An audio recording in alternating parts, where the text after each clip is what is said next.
আপনাদেরকে দেখাবো mulching paper দিয়ে কিভাবে চাষ করা হয়, যেন জঙ্গল না হয়, জল না জমে।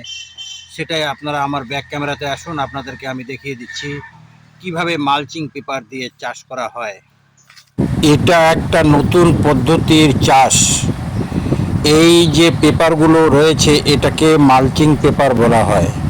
এই পেপারগুলোতে অসংখ্য ছিদ্র রয়েছে, সেই ছিদ্র দিয়ে গাছ হাওয়া বাতাস সব কিছুই টানতে পারে। এর উপরটা সাদা থাকে, নিচটা কালো থাকে। কিন্তু আপনি অন্য কোনো প্লাস্টিক দিয়ে ঢেকে করলে কিন্তু চারাটা নষ্ট হয়ে যাবে। এখানে সম্ভবত বেগুন গাছ এগুলো লাগানো আছে, সবে লাগিয়েছে। এটা লাগালে একটা উপকার, সার আপনার কম লাগবে।